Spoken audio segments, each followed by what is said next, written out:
প্রথম দফায় বিধানসভা ভোট হয়ে গেছে গতকাল। এই ভোটের একটা ছোট অভিজ্ঞতা আপনাদের সাথে শেয়ার করতে চাই।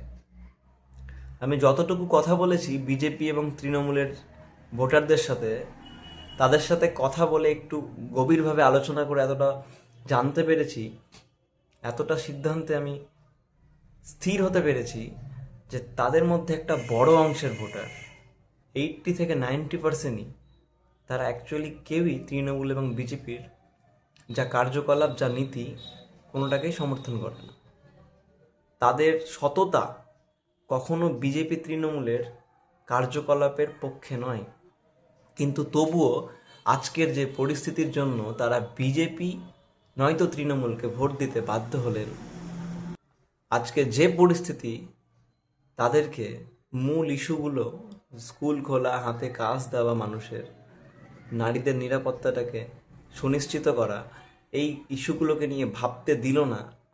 শুধুমাত্র তৃণমূল এবং বিজেপির মধ্যে আটকে রাখলো।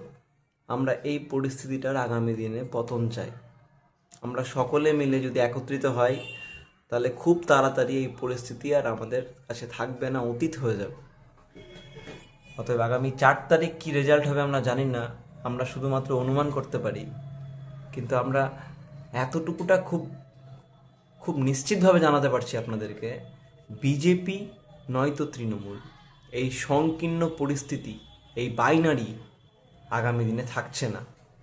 মানুষ ইস্যুর উপর ভিত্তি করে, মানুষ কাজের কথা ভেবে, মানুষ তাদের ভালো থাকার কথা চিন্তা করে ভোট দিতে পারবেন, এরকম পরিস্থিতি আবার ফিরে আসতে চলেছে বাংলায়। সকলে সুস্থ থাকবেন, ভালো থাকবেন।